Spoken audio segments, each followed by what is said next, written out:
what a performance there by J-King. J-King, full plot armor. J-King is pushing himself into the ranks of the legend. J-King is our world champion! J-King 7! What?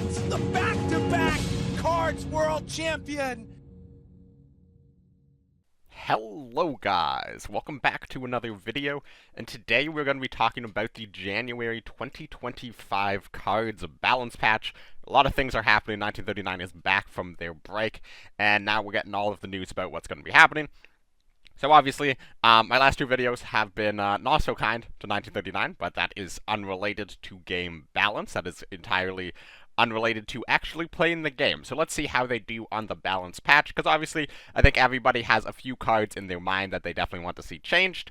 For the worst, they want to see nerfed, but also what cards are going to be buffed, because every patch typically comes with way more buffs than there are nerfs, and what cards should be buffed.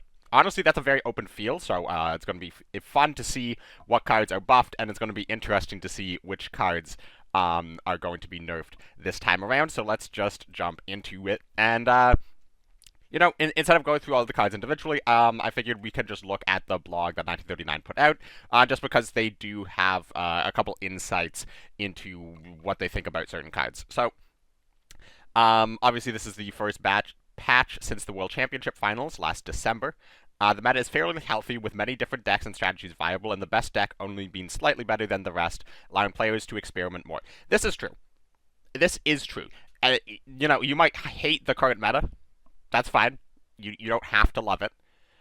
But you can't say that it is substantially worse than previous metas we have had for really looking back the last, like, 4 years of cards.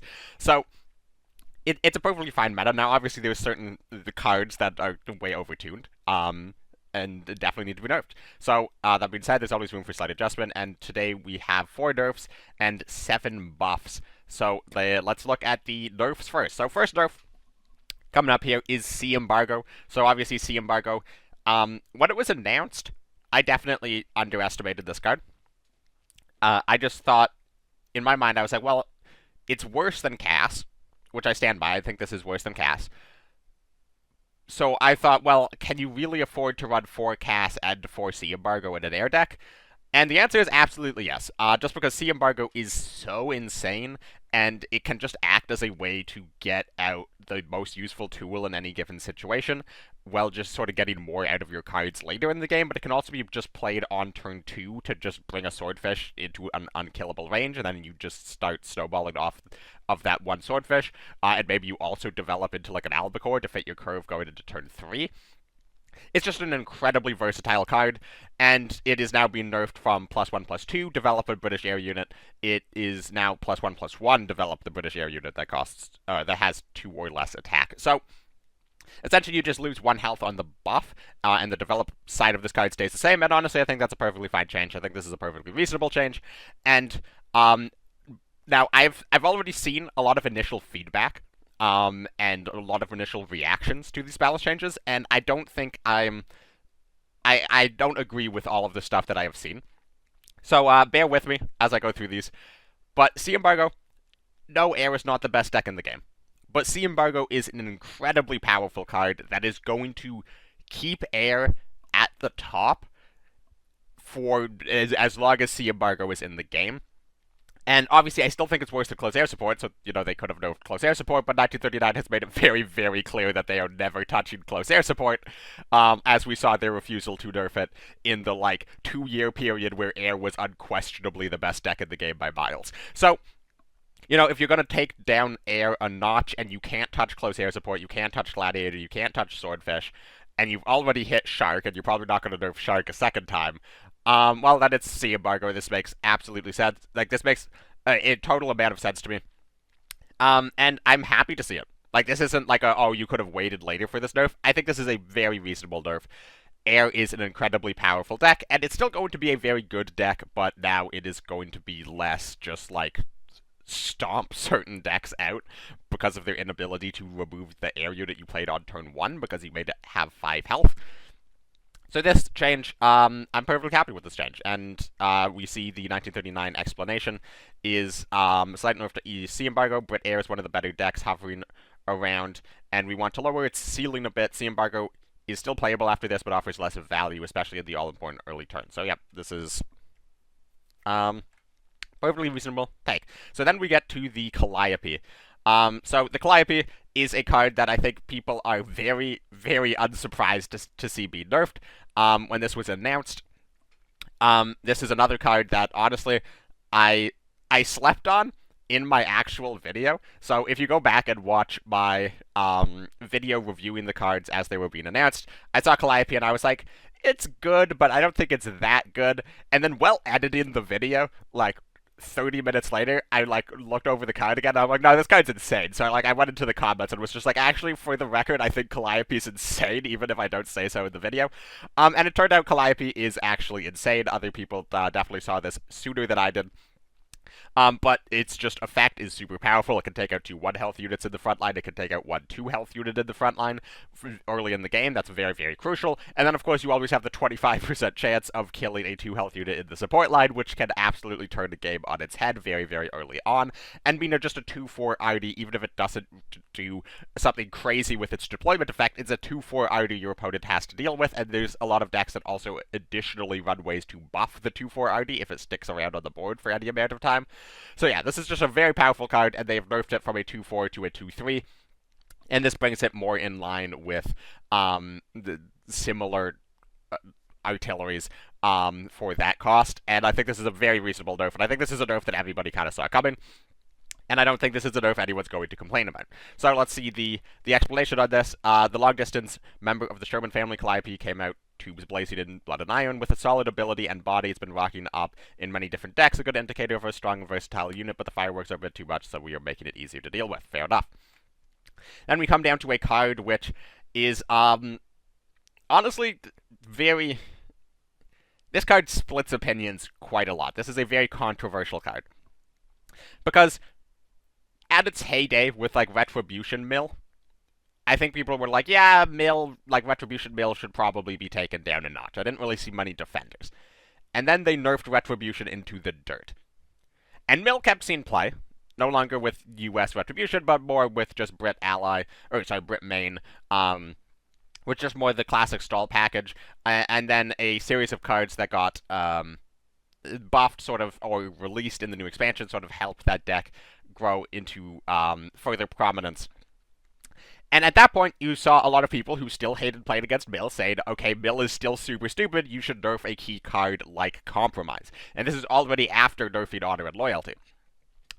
And then you had a lot of people who enjoyed playing Mill and saw Mill as just a very solid control deck that played in a slightly different manner, that had a high skill ceiling and wasn't the best deck in the meta, defending Mill, saying like, well, no, why, you already nerfed Honor and Loyalty, you already deleted Retribution. What's wrong with there just being a Mill control deck in the game? And where do I fall down on this? I fall down on, I'm happy with this nerf. I wouldn't, if they hadn't nerfed Compromise in this patch, I wouldn't have, like, complained about it loudly as, like, one of the most important cards that they missed nerfing. But this definitely would have been, you know, on my top 10, top 15 cards to nerf. And that's just because Mill is a very frustrating strategy where it's fine if you draw the opponent 2 cards. That's fine. But what's really annoying is when, you know, you get up to, like, turn 6 or turn 9, and then it's like, well, I'm going to draw the opponent 4 cards or 6 cards in one turn, and then there's, like, no counterplay for that. Because, you know, you can try to keep yourself at 6 cards in your hand. So that way, if they compromise, plus the natural draw, you're hitting 9, and you don't overdraw anything. Or if that's too difficult, you keep yourself at 7 cards, and then they play Compromise, and then you naturally overdraw 1 card, and it's not the end of the world, probably. But, you know, if you can't keep yourself on, like, 3 cards to avoid overdrawing with, like, double Compromise, because your opponent then just won't play Compromise and beat you because you don't have cards in your hand. So, Compromise is just a very frustrating card when it stacks, and that was the same reason that I supported the nerf to Honor and Loyalty, is it's less about when you play the card for that credit amount and then something entirely unrelated, like you do, say, like a Sexton and a Compromise, or a Sexton and an Honor and Loyalty. The issue is when you do Honor and Loyalty, Honor and Loyalty, Honor and Loyalty, Compromise, Compromise, and you delete your entire opponent's deck in one turn. And Compromise also, like, plays a part of an engine in doing that, because you might not have all of the pieces in your hand when you start, but Compromise is also drawing you 2 cards. So if you do Compromise and then it draws you Honor and Loyalty Compromise, well, then that turn is just sort of made for itself. And, you know, you draw some cards for yourself, you heal yourself out of range if your opponent's trying to race you down, and then you are also, in the meantime, deleting their deck. It's a very frustrating card to play against, and it is very, very powerful when it stacks. So the nerf is to make it go from 3 credits to 4 credits. And I think that this is a pretty reasonable change. I understand why mill players are upset. Very few other decks in the game have had 2 core cards to their archetype nerfed, and it's hitting mill, but you know, when you love playing an archetype like Mill, you have to realize that it's going to receive more hate and be more likely to be targeted than just like a mid-range deck or just like a more standard control deck that just wins with big units and removal, because milling cards is just sort of, it's very similar to discard in that it's just a incredibly unfun experience for the other player, and Cards 1939, they want players to enjoy playing the game. As much as they want to nerf things that are too strong. And, you know, mill being around is something that is going to stop a lot of players from enjoying the game. So we see several mill-style decks have been growing in popularity lately and do the job of compromising many promising playstyles. Many players would like to see this card disappear completely, but increasing the cost hopefully is an acceptable middle ground. So yeah, that's perfectly reasonable. Like, a lot of people would want this to, like, you know, remove the healing. Just be like, draw a card or both players draw 2 or something like that. Like, you know, there's a lot harder nerfs for Compromise that I've seen suggested, and this is a pretty reasonable one. At 4 cost, you can still absolutely run this in a deck. It's just not going to be the same power of stringing them together. And then we get down to the 4th and final nerf, and this is where I've seen a lot of people up in arms about, because Hammer Home is being nerfed. So, Hammer Home, for those who aren't familiar, is the single core card of the Exile archetype. And it is essentially, you duplicate a target friendly Exile unit and give it +2/+2 and 1 operation cost. So you just summon a copy of it with +2/+2 and -1 operation cost, and there's a lot of ways to give this copy Blitz. Whether the unit you're targeting has Blitz, or you have a Yak on the board that is giving all Exile units Blitz, or you're targeting a Yak itself, which gives itself Blitz. Yeah, Hammer Home, very powerful card, and sometimes you don't even need it to have Blitz. Sometimes you just play like a 3-cost, 3/3 Exile fighter on turn 3, and then on turn 4, you play, Hammer Home, and you turn that 3-cost, 3/3 into a 5/5 0-op, you summon a second 5/5 0-op, and then you can attack with the first 5/5 0-op since it was already on the board, and it now has 0 operation cost. And yeah, you essentially, Hammer Home was the single best card in Exile by miles, and when I would recommend how people mulligan for Exile, it was always keep Hammer Home in your opening hand. Even if you have no other cards, keep Hammer Home, because if you can play Hammer Home on turn 4 or turn 5, your odds of winning the game probably shoot up by like 25%. Even if you didn't have the greatest opener, just immediately a turn 4 Hammer Home. It's so difficult to answer that with basically any deck. Now, Exile has substantially fallen off since the expansion came out, just because there was a few cards that got rotated, cards like Daring Strike, and then other cards coming out that Hammer Home sort of found difficult to deal with, so a lot of more guards around, and also a lot more suppression around, meaning that your buffed up Hammer Home units could easily be suppressed, and yeah, it just sort of fell off the radar a little bit. Obviously, you'd still see it every now and then, but it was dropped off in popularity competitively, and just widely on ladder. So a lot of people are wondering, why are they nerfing it now? And the nerf is, it's now +1/+1, -1 operation cost, so essentially just both versions get -1/-1. It's a substantial nerf, but, you know, it still costs 4. It still lowers the operation cost, so you can still play it on turn 4 to buff a 1 operation cost 3-drop that can then still attack with the buff, and then you also have the second buffed one. So it's still a powerful card, but this brings it into line with a good card in a decent deck, rather than an insane card in a good deck.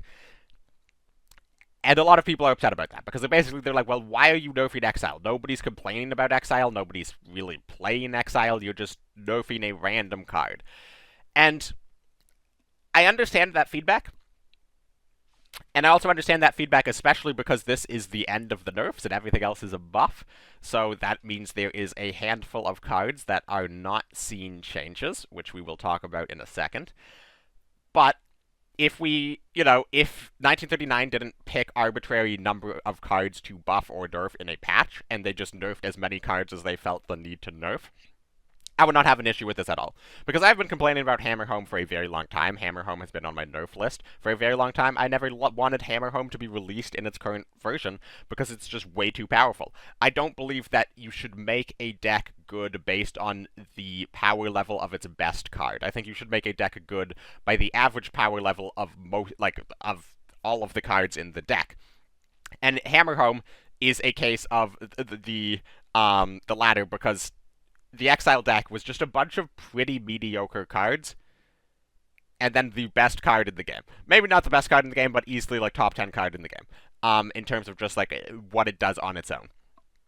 And yeah, that should not be the way that a deck should be made. Now, I hope that this is a sign that maybe they push Exile in the future, now that Hammer Home... With the Hammer Home nerf, it means you can do stuff with Exile again, because Hammer Home was also quite limiting on what you could do with Exile, because you have to remember, like, well, any card that has synergy with Exile is going to go into a deck with Hammer Home, which is insane. So, I hope that this means that in the future we will get more Exile stuff. And I don't have an issue with this being nerfed. It's more of I have an issue with this being nerfed over other stuff if you do have a limited number of cards to be nerfed. But before we get to what wasn't nerfed, let's get to the buffs. So also we can read the 1939 explanation of this. Hammer Home is a very ham-handed way to force Exile decks into existence. Yeah, as much as this is written for the pun, this is also just acknowledging what is very accurate. Hammer Home was literally just like, well, we want Exile decks to exist, so let's just print the best possible Exile card we can.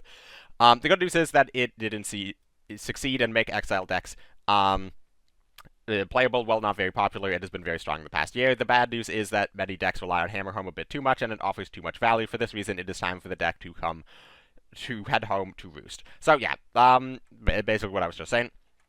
Now let's get to the buffs. So the first buff is to 57th Rifles. So 57th Rifles is a card that was just released in Blood and Iron and has seen basically no play, for, at least what I've seen, and that is because it is a T-34 card, and T-34s just did not really pan out to be particularly good. So 57th Rifles was the 4-cost 4/5 infantry that makes any T-34 you deploy or add fight a random enemy unit. So this is a very, very powerful effect and a very good card at making you sort of slow T-34s actually do something, actually reactive, actually affect the board. The issue is you play a 57th Rifles on turn 4, and then your opponent can just kill it. And then you play slow T-34s that your opponent then ignores after that because they're no longer fighting you stuff. Or you play 57th Rifles and then they suppress it. And both of those issues were pretty bad. And, by turn 4, turn 5, your opponent had a lot more options to do that. So 57th Rifles is being reduced in cost to 3, which is something I absolutely support. This was my, this was my idea for how to buff a T-34 deck, which was just, make it easier, make it cheaper to play 57th Rifles. Because now you can play it on 3, and then it curves into the 4-cost T-34 on turn 4, rather than playing it on turn 4, and it curves into a 5-cost, and, buffing its health, or, I don't really know what else you could do other than buffing its health, or slamming Blitz on it or something, and keeping it at 4 is not really going to solve the problem, whereas putting it to 3 does make it a bit more likely to get through, but just because there's less options to remove it, there's less options to suppress it on turn 3, and it will also mess up your opponent's curve more if they want to do those things, if they were more of a tempo deck. So they reduce it to cost of 3, and then obviously a 3-cost 4/5 infantry upside would be insane, so they made it a 3/5 instead of a 4/5. I think that this should have been made a 3/4 or a 2/5. A 3/5 seems like still way too big stats for a 1 operation cost infantry with substantial upside. Because if we ever get to a day where T-34s are good, this card is going to be insane. And as we just talked about with Hammerhome, you shouldn't have an archetype be based on an insane card.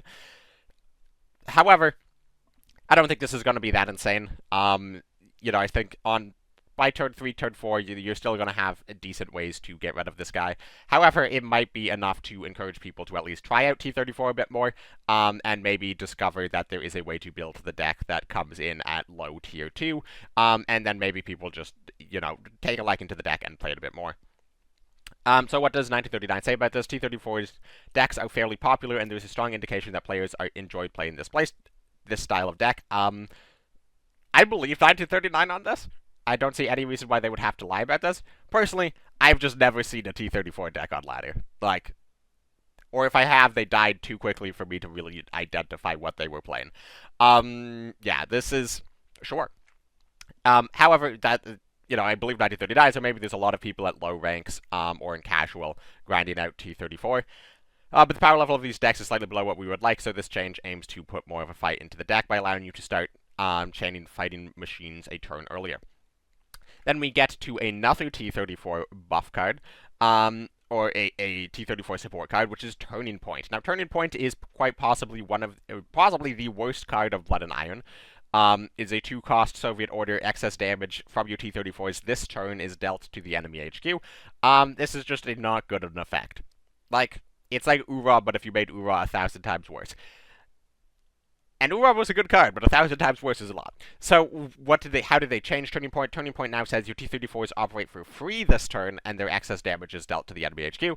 And this is a substantially better card, because the main issue with T-34s is often operation cost. Because once you can even get a couple T-34s on the board, you can then really only operate one of them a turn, especially if you need to get to the support line, because it costs 2 each, and then if you need to move to the front line and then attack, that's 4 credits to attack with 1 T-34, whereas Turning Point, you play this, and you have 2 T-34s, and that's immediately saving you 6 credits.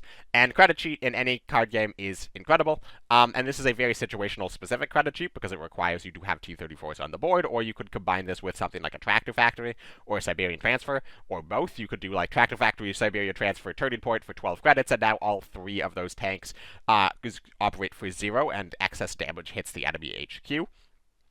And again, the excess damage hits the enemy HQ is not that important, but it is, it's going to come up more often than not. Probably not for a killing blow necessarily, but more often it will just be dealing 3-4 damage in a turn where you're using T-34s to trade out a board, and that 3 to 4 extra damage might allow you to set up the lethal next turn, rather than your opponent being able to ignore your tanks and just continuing to commit to going face.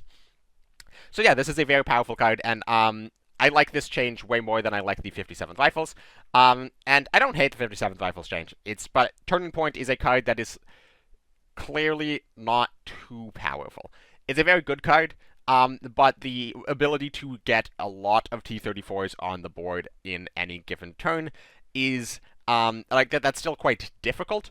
And it doesn't snowball early, unlike the 57th, because if you play 57 on 3 and your opponent can't answer it, and then you just do T-34 on 4, T-34 on 5, T-34 on 6, your opponent's just going to lose board control, and then you're going to curve out perfectly well while just getting free random attacks into their units with huge tanks, which are probably going to be removing them. And yeah, that's incredibly powerful. Whereas Turning Point requires you to already have at least a bit of a board. And it's going to be good for if your opponent goes face and ignores your stuff, and then you can play some things with Blitz and Turning Point here. Or even just Turning Point to save 2 credits on a turn might be enough to sort of bring the deck back into the game. So yeah, I really like this card. In a similar vein, this is another buff aimed to turn the fortunes of the T-34 deck around. So yeah, they say this one requires more dedicated T-34 deck, but played in the right moment, you can win out of nowhere. Yeah, I don't think the winning out of nowhere is, I think that's going to happen, once every 50 games. Really, this is about just, having more tempo, in the mid-game to not just fall behind. And then we have and the previous 2 buffs make sense to me. It was one of the most pushed archetypes of Blood and Iron, which was T-34, and it was performing quite badly, and these are 2 Blood and Iron cards of higher rarities that suck, or at least at the very least weren't that good. or weren't that played. So I understand the buffs to both of those. You know, you want people who have higher rarity cards from the expansion, supporting expansion archetypes to be, you want those cards to be better. Now, this is a buff that I did not see coming at all, and I don't particularly like, and that is a buff to 845th rifles. Now, 845th rifles was a cornerstone of Soviet control back in the day. This card came out in Allegiance, the first expansion for cards, and ever since then, basically up until Soviet control stopped seeing play, 845th Rifles was run in Soviet control, and that's just because it offers a little bit of healing. It's a card you can play on turn 2 just to fight for some board, and of course, it scales well into the late game because even though itself it's a 2-3 body, if you can throw this 2-3 body into something big with like 8 attack, it heals 8. So its heal gain sort of scales with the stage of the game that you're in, and that's quite nice, as well as just being a very solid card to play on turn 2. And then, it saw its ups and downs. People started to cut it as air got more popular. They put in Chaika over 845th Rifles. And then people tried out mobile defense after that got buffed over 845th Rifles. They tried out combinations of the 2 of them or the 3 of them. Then 845th Rifles got rotated, and then it came back, but Soviet control wasn't in that good of a spot. So people weren't really playing it. But then, with front formation, 845th Rifles has sort of come back into play. It has come back into the meta as just a solid, once again, 2-drop in a meta that is, once again, more based around ground units than at previous points. So 845th is a very solid card in a lot of Soviet control decks, and Soviet control is one of the best archetypes in the game. So why are we buffing it from a 2-3 to a 2-4? Still 1 operation cost. So immediately, this is already incredible stats for its cost, with a huge upside, and also going from 2-3 to a 2-4 makes it way more likely to survive a hit in the early game, meaning that it's way more likely to be healing 4 or 5 rather than 3 in the early game, and like 2 extra health on Soviet control means that any deck that needs to beat Soviet control by rushing it down is going to be that much harder to actually close out the game, and with front formation being the main win condition of Soviet control now, that 2 or 3 extra health also means that it's harder for a control deck to rush down a Soviet control player post-front formation, because you rely on front formation dealing the 1 damage every turn to lower their health total, and one of the main issues with Soviet control, one of the main ways it loses, is if you just can't get enough healing out, then front formation just sort of kills you, or you can't play it because it risks killing you. Just giving Soviet control any additional healing in the form of a card that is already run in the deck is insane. Absolutely insane. This is a very tone-deaf buff, in my opinion, and I say this as the #1 Soviet control lover who has played 845th probably more than any other player in this game. You should not have buffed this card. This is insane. And like, if you wanted to buff this card, why would you buff this card? I don't know. Like, you could have given it 0 operation cost, maybe, and keep it at 2-3. I wouldn't say give it Blitz, because just their solution to everything is give everything Blitz. And, you could make it a 3-3. But, that's kind of just a lot. But yeah, no, making it a 2-4 here is crazy to me. Absolutely do not like this change, but let's see what 1939 has to say about this change. They say one of the things that makes T-34 decks struggle a bit is it can be slow out the gate against very aggressive decks. The 845th has always been a solid 2-wheel for Soviets against aggro decks, but it has been falling behind the curve slightly over the last couple years, and is in need of a facelift. This change could also benefit various other Soviet decks. So the reason that they made this change is to buff T-34. And yeah. No. Like, this is a mistake. This is not understanding the issues of the T-34 deck. Soviets don't lack early game. Soviets don't have an issue turns 1, 2, or really 3. The issues with Soviets is they fall off on turns 4 and 5 if you're not just slamming down Soviet elites. If you're trying to do any, like, dedicated Soviet archetype stuff, that's where it falls off. That's where you see cards like Glamour Boys coming in with the Brit Ally decks. That's where you see sort of like the mid-range, the 4-cost tanks coming in if you're doing the German mid-range deck. Soviets have like a handful of really, really good elites that cost like 4 or 5, like Armored Trade. Corson is almost always reduced in cost. Back in the day, first rifles, but obviously that one's long gone. But they rely on their elites. And that's sort of the issue. But in the early game, they have great options in the early game. They have Bloody Sickle, one of the best early game removal tools across all nations. They have Chaika, the stickiest air unit early in the game that is good even against non-air decks. You have Mobile Defense, which is an incredibly powerful defensive tool that I think a lot of people sleep on, and that can be very good against flood decks, because then it gives you a play on turn 3, if they don't trade you out, to then trade out 2 units with the 3/2s. They have 845th, which they say has been falling behind, and that's kind of true, but like, you know, if a card is falling slightly behind the power curve, but is still seeing some play, it doesn't mean you need to buff it. Like, I don't get it. This change is very silly.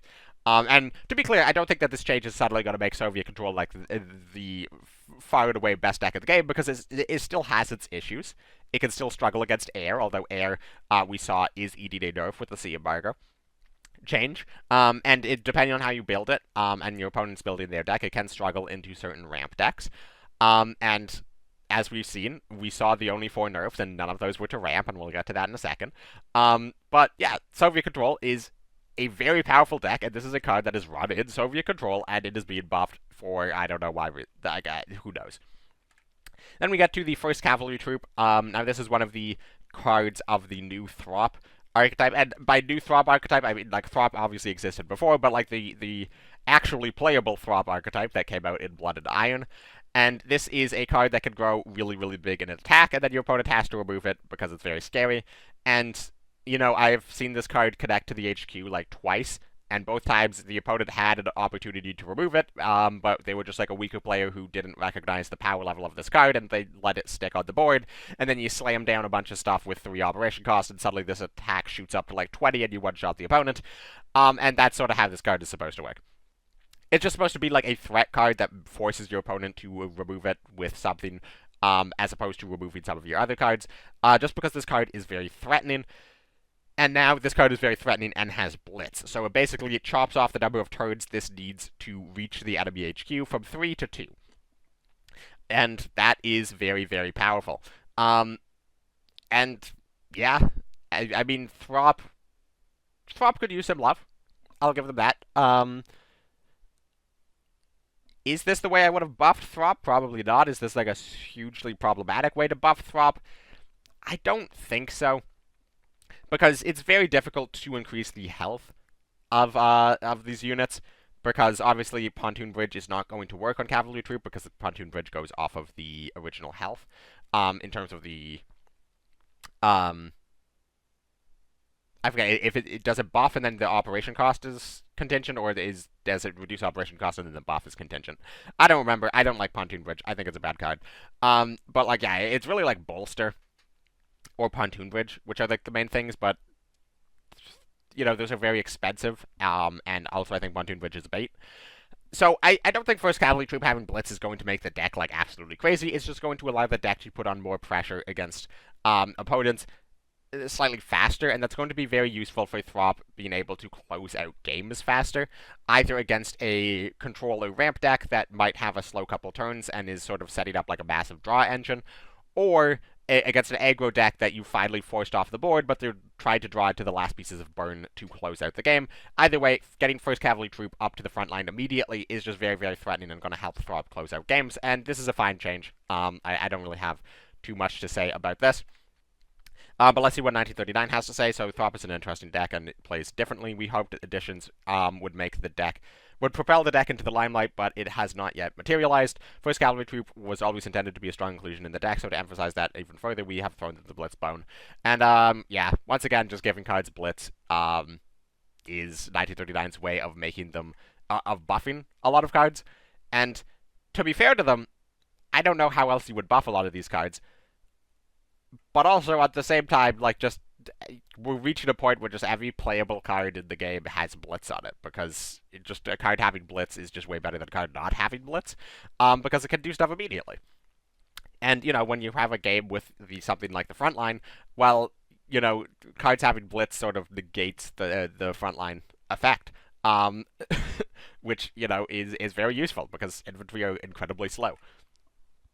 Then we get down to to me, a somewhat unexpected buff to self-credit denial, but a welcomed buff. So the 5th Regiment, obviously, was a very, very frustrating, very, very powerful card when self-credit denial first came out, and then it was nerfed from +2/+2 to +1/+1, and then it stopped seeing play because at +1/+1, it didn't snowball fast enough, it was very easy to deal with.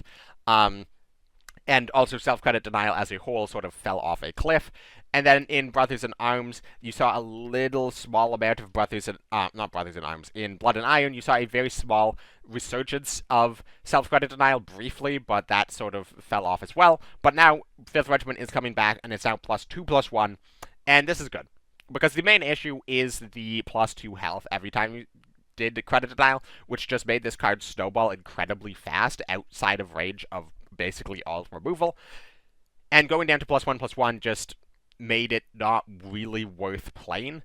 And being at +2/+1 is a healthy middle ground where it doesn't snowball out of control too hard on its health. You can still remove it. However, the +2 attack does mean that it can help close out games very, very quickly and be a very threatening tool that your opponent has to remove. Otherwise, you're going to be able to put out a lot of damage on this. So I don't know if this is going to turn around self-credit denial's fortunes too much. But it is a good change, because I think the 5th Regiment was over-nerfed. So it is good to see that it is sort of coming back to a place of normalcy. So speaking of decks that play out in a unique way, the self-credit denial deck certainly fits the bill. Stormed into the gates last summer to the point where it was hit by several nerfs. The nerfs turned out to be a bit on the harsh side, so we are reevaluating them a bit. We're not fully rolling back the nerf to 5th Regiment, but increasing the ability to +2/+1 is a significant buff all the same. So yeah, this is good. 1939 is recognizing that certain things were over-nerfed with the 5th Regiment, and they're recognizing that certain things were sort of with Hammerhome. They're recognizing that, yeah, we purposely released Hammerhome to be insane just to get people to try out Exile. So yeah, it's very refreshing to see them acknowledge certain parts of their design philosophy that the Hammerhome wasn't necessarily a mistake. That was fully intentional, but it's nice just to hear them acknowledging certain things. Then we have the 49th Infantry Regiment, and this is, from what I can tell, one of the more controversial pieces. Not because this card is, insane, but more that it's just, this card is good and seen play, so why is it being buffed? So the 49th Infantry Regiment is a card that came out for Italy in Blood and Iron, and a lot of people saw this, myself included, and thought, well, this doesn't seem that good. It doesn't seem terrible, but it just doesn't seem that good. It's not enough to make people want to play Italy. However, if you are playing Italy, then there's a pretty decent chance that you're going to include this card. And essentially, really what this card is trying to do is give you a little bit of healing if you can get the situational, you control another unit with 4 or more attack. But also, it is a 4 attack blitz unit, so you're also just using this as a bit of removal into the front line. And that's how it's working. It's seen most play in Soviet Italy control. Again, just trying to get additional healing for stuff like front formation and just not dying to aggro. And, Soviet control plays some big units, so there's decent chances that you're going to have a 4 or more attack unit to get the trigger off of. And yeah, that's sort of this card. And 1939, for some reason, is buffing it from a 4-2 to a 4-3. And this allows it to not just be used to trade, because at 4-2, it dies to pretty much everything. So it's very difficult to use this in a situation where you're not trading, because if you just push it up to the front line, your opponent's going to be able to just get a super efficient trade on it with probably a 1-drop or a 1-cost piece of removal or something like that. Pushing it to a 4-3 makes that a little bit harder. Well, actually a lot harder. So pushing it up to a 4-3 blitz means you can play this card much more aggressively. So if your opponent's sitting back and doing nothing, it's much easier to just throw up a 49th Infantry Regiment to the front line and force them to do something. Just say, you know what, I'm just going to stick this big unit here, and it's slightly harder for you to remove. And that's a big deal. This is a pretty big buff. And again, Soviet Italy is a very, very popular deck on ladder. Now, personally, I think Soviet Italy is bait. Not that I think it's bad. I just think it's bait because I think it's just worse than Soviet Britain. Not much worse. I just think it's worse than Soviet Britain. So I think every time I see Soviet Italy, I just think to myself, well, you could just be playing a better deck doing the same thing. But anyways, that aside, Soviet Italy is way more popular than Soviet Britain. It's not even close. Soviet Italy is incredibly popular, and 845th Rifles was being played in it, and 49th Infantry was being played in it, and both of them are being buffed. And I don't really know why, because Soviet Italy is an incredibly powerful and an incredibly popular deck. So a lot of people are complaining about that, and I think that is perfectly valid. I think this buff makes more sense than the 845th buff, because this card is new, and this card is supporting a minor nation, and minor nation cards do need to be more powerful, and Soviet Italy is a archetype that is not going to stick around forever, whereas 845th is sort of like one of the core identity cards of one of the main nations, so why are you buffing that, when you could instead just force them to rely on other cards from other nations, if that card is no longer fulfilling the role it needs to. But anyways, let's see what 1939 has to say about this. So one of the themes of Blood and Iron was the 4-attack theme, and Italy was in the thick of it. The 49th Infantry Regiment is borderline a strong candidate for that deck, but it is lacking slightly. Now it is more sturdier, so it will be interesting to see if it makes its way into more played decks. And this is where I feel like 1939 is a little out of touch, because it's true, 4-attack decks, like Germany, Italy 4-attack decks, are not doing that well. And the ones that do exist are not really running Italy ally. They rely more on the US ally. But people are still playing this card. Like, yeah, I don't get it. And then the last change we have to look at here is a very interesting change, which is a buff to Fiat G55. So this is a card, again, came out in Allegiance, the first card expansion ever. So this is one of Italy's first ever cards, and as far as I'm aware, this card has never been changed since it was released, and it's all a little bit of play in aggressive decks. So what this card says, it is a 4-cost 3/3 plane, but if your opponent, or if you have 5 or more defense than the opponent, it gets +3/+3, and it becomes a 6/6 plane. So essentially, you would play this in a very aggressive deck, try to bring your opponent down low, and then you would play Fiat G55 as just this big body to close out the game, similar to a Dragon Slayer-esque, if you could bring the opponent low enough. And that was really how I saw play. People experimented a little bit with this in like Britain, where you would heal yourself above the opponent, and then play this as just like a solid mid-range card, but the issue is Britain didn't need big bodies, Britain needed other things. So this never really saw play. But now, it is a 4/4 plane that gets +2/+2 instead of a 3/3 plane that gets +3/+3. So now it makes it easier to play this card if you're not getting the buff, and crucially, by bringing it up to 4-attack, it means that you can theoretically run this in the 4-attack synergy deck. And is this going to see play? I don't think so. Like, maybe people are going to experiment with it a little bit, but I don't think this is going to, like, you know, make huge waves, and suddenly Italy 4-attack is really, really good. I just don't see it. Maybe people like play this as like a 1-of or a 2-of in like a Soviet Italy control if they just feel they need more fighters to deal with bombers, if there's a lot of bombers going around. But all in all, I don't think this buff is going to do much. However, I really like it just because I think this is just a very smart buff. Again, like if you weren't limited on the number of cards you could buff, I would have no complaint with this card whatsoever, because it's just a way of taking a card that is very much unplayable and making it at least somewhat playable in one of the new archetypes for that nation. Now, is there other cards you could have buffed instead of this? Yes, and like, are there other cards you could have buffed instead of this that would have been more positively impactful on the meta? Absolutely. However, there's a decent enough changes that are going to be impactful, so I'm not going to complain about this too much, and let's see what 1939 has to say to end this out, and then we'll talk about this patch as a whole.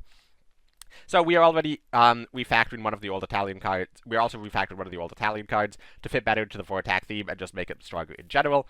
Triggering the ability of now more of a bonus than a must, and the card is less punished for being suppressed. That's another good point, that suppression did not exist when this card was originally printed, so if it came out as a 6/6, it was a 6/6. Now being able to be suppressed makes this card substantially worse. Now, that is it for the January balance changes. The patch will go live January 23rd, which is tomorrow, and it will also include various bug fixes, so look out for the full patch notes. Next on the agenda is the spring release in March, and we have many interesting goodies for you. We can't wait to show you. Until then, see you on the battlefield, Commander. So, yeah. This patch is coming out tomorrow? So this is interesting. They announced, like, 9 days before the end of the season, that, hey, the end of the season is going to matter for tournament qualification. And then the next day they announce, hey, by the way, with like 8 days left in the season, there's going to be a patch tomorrow with 7 days left in the season that potentially is going to shake up the meta for the said qualification to the tournament. Just a really shoddy way of handling anything, but that is neither here nor there. Let's talk about this patch. So, there's a lot of people complaining about this patch, and the main complaints are it's not touching anything with ramp, which is true, and it's buffing Soviet Italy control, which is true. Those are sort of the main complaints. And then there's like sort of some minor complaints of those middle players being like, why are you nerfing mill? And then there's exile players being like, why are you nerfing exile? And then there's air players who are like, why are you nerfing air? And those ones I care less about. The exile players, I think, have the strongest argument for why are they nerfing hammer home. Fair enough. To me, the issue is not why are they nerfing hammer home, but why are they nerfing hammer home instead of blank. But I think the middle players and the air players need to just accept that it's fine for their decks not to be the best decks in the game.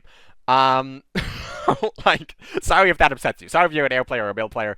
But frankly, I don't really see the complaints on those ones. Sea Embargo is a perfectly fine nerf to a card that's seen a 4 of in a very powerful deck since it came out. And Compromise is also seen a 4 of in a variety of powerful decks since it came out. Both of those being eating nerfs is perfectly fine. They're also standard cards, but that is neither here nor there. I've already complained a lot about what is being nerfed, so let's talk about what's not being nerfed. And really, what I want to talk about here is First Responders. So, First Responders is a stupidly powerful card, and I don't need to tell you that. You know that. If you've ever seen this card, you know that. If you've ever played the game. Past Field Marshal, and honestly, probably substantial ranks before Field Marshal, you know that this is an incredibly powerful card because it is a standard. And it doesn't require any synergies with other cards. You just simply play this card in your deck, and it is incredibly powerful. And obviously, there are some ways to deal with this. Some decks have a very easy way to deal with this. It can be suppressed very easily. It can be removed by cards like Sudden Strike or the Pack 40. There are ways to just simply ignore this. This can also be taken out by some of the new Japan cards. This card can be taken out by a lot of things. However, it's the fact that not all of those cards can be run by every deck. And it's also not reasonable to expect all of those cards to be run by every deck. And also, even if you do run those cards, the 5th Brigade from First Responders can attack immediately. So, First Responders is just an incredibly frustrating card in a large number of decks. But mainly ramp and mill. And I saw a lot of people saying, well, why is Compromise being nerfed when the issue is First Responders? They should have just nerfed First Responders, and then you don't have to nerf Compromise. I think nerfing Compromise is still fine. I would want to see both of them nerfed. But somehow First Responders dodged the bullet with this patch, which is genuinely beyond me. This is possibly one of the strongest cards in the game right now. Certainly one of the most meta-warping cards in the game right now. In a way that is just very clearly negative. Like, I don't see anybody defending First Responders. It is literally just a card that everyone is sort of in agreement that, like, yeah, this card should probably be nerfed. And somehow it wasn't nerfed. And I can't explain it. I can't explain it. Now, there's other cards that I would want to see nerfed, like Production Order. I think the bombers from Production Order need to be made into 5/5s. 6/5s are still way too strong for what they do. But I understand why 1939 doesn't want to nerf Production Order again. I also think they should have nerfed Bomber Mafia again by removing the B-24s from the pool. Because why the hell are they in the pool to begin with? But I understand why 1939 doesn't do that. I completely disagree with them, but I understand why they aren't going to nerf Bomber Mafia for like the 4th time. first responders, I don't get it. I genuinely do not get it. It baffles me that this card stays in the game. And just in case you think that I'm like jumping on the hype train of hating on this card, I want to just play some snippets from my video talking about first responders when it was first released in, I believe it was Brothers in Arms. And then I will play a video of me talking about when it was buffed, because it was released at 4 credits, and then it went to 3 credits. So I will release I will show a clip of when I made my video after that buff was announced. And so the first video is me talking about it at 4 credits, the second one is me talking about it at 3 credits, and then we will come back here. This card is incredibly powerful. Just how exactly are we going to figure it out? I'm not sure, but I think this effect is ludicrously powerful, especially for a standard. I think this should be a special, and I would not be that surprised if this card gets nerfed in the future, just because I could imagine this card terrorizing the lower ranks. Yeah, just an insane card. Then we scroll down to first responders, and I hate this change. This is a very, very powerful high potency card, and reducing its cost from 4 to 3 is just absolutely nonsensical, in my opinion. I think this is a card that 1939 has drastically underestimated the power of. I think they looked at how little it was seen play and thought, well, it must be a bad card then. Well, the reason it didn't see a ton of play is just because people were doing other things. Like, the fact that they reduced it to 3 but didn't change its effect in any other way is kind of insane to me. Getting the Grenadier Guards on turn 4 is really, really dumb. I do not like this change at all. So yeah, as you can see, I've always thought this card was insane. I thought this card was insane at 4 credits. I think it's insane at 3 credits. I think it's ludicrously broken at 3 credits. It should have never been released this way, and the fact that it's still not buffed is one of the main reasons that I, frankly, am not that interested in playing cards these days. And I'm not saying this in terms of, like, this is a incredibly toxic card in the same way that other things have made me just not that interested in playing the game. Like, in the same way that, like, just the popularity of ramp in more broadly is why I don't really enjoy playing the game as much as I used to. But obviously this is one of the key cards in ramp, and this being one of the key cards in ramp is a big contributing factor to why ramp is played so much, and just ramp being played just makes me less interested in playing the game. And first responders is a big contributing factor to this, because every time I boot up the game, I see whatever missions I have, I go into the game, and then I see my opponent float credits on turn 3, and it's like, well, great. They're gonna get a huge body, and they're going to push it to the front line, or they're going to trade out something in the front line, whatever it is.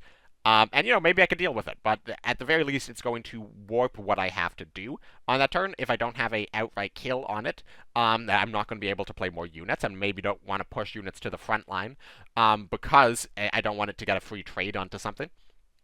And, sometimes you don't have the removal for it, and then you just lose the game on turn 3, and that's always fun. But, a lot of the times that you do whatever you do to get through it on turn 3, you already fall really far behind, and then they float 3 credits on turn 4. They move up or attack with a unit, and then they float the other 3 credits on turn 4. And then what do you do? Maybe they don't have anything. Maybe it's Ultra. Maybe they just have a bad hand, because they're playing a ramp deck, and everything in their hand costs 5 or more. You don't know.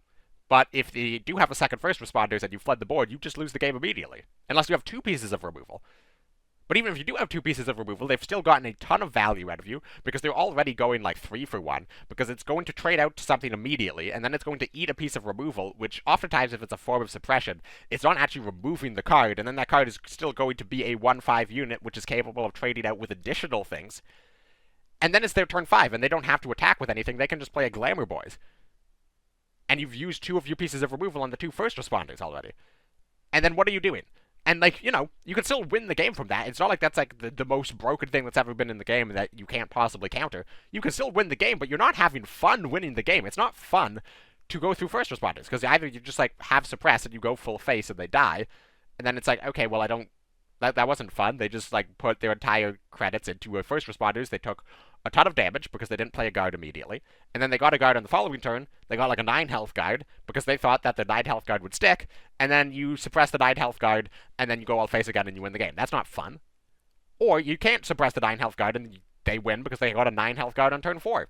That's not fun either. This card is just not fun to play with or against. Because, you know, I've tried playing first responder stacks, and it's like, okay, you just hold up first responders, and you're like, yeah, I either win or I lose on, like, turn 3. This is a really stupid card. Why is this card not changed? There's no reason not to change this card. There's reasons. There's dumb reasons, but there's reasons to not change Bomber Mafia. There's reasons to not change Production Order. There's reasons to, you know, to continue to allow the amount of credit gain that is in the game to exist. But first responders, there's no reason. And I fully agree with everybody complaining about first responders. And this patch is kind of a catastrophic failure, in my view, just because it did nothing to touch ramp, and it buffed Soviet control. And I will say that as a Soviet control enjoyer. I don't think Soviet control needed to be nerfed. I think ramp needs to be nerfed, but I didn't think Soviet control needed to be nerfed. At least not yet. But buffing Soviet control and leaving ramp alone is kind of insane to me. Yeah. That's it from me. I'm sure that people are going to have a lot of opinions about this patch in general. I'm sure people are going to have a lot of opinions about what I have had to say about this patch, because I know I have stepped on the toes of a lot of people. I've gone against the grain somewhat in certain respects in my coverage and opinions on this patch. So let me know everything down below. Let me know why you agree with me. Let me know why you disagree with me. Let me know if you think I missed something or you just have a different perspective. Let me know all of that in the comments of the video, or let me know in my Discord, or let 1939 know in the public Cards Discord if you are particularly discontent with the outcome of this patch, because you know what, 1939 does listen to feedback. They might not do anything about it, but they listen to it at the very least. But with all that being said, subscribe if you haven't already so you don't miss any upcoming videos. I believe that this is probably it for announcements for at least a little bit until we start getting the reveals as to what the patch is going to be looking like, the March release. That's going to be exciting. And of course, you can expect me to get back into some regular Cards content that is not based around new announcements for the game once I get a little bit of a break from all of these announcements that we've had this past week. So with that all being said, thank you very much for watching, and I will catch all of y'all in the next one.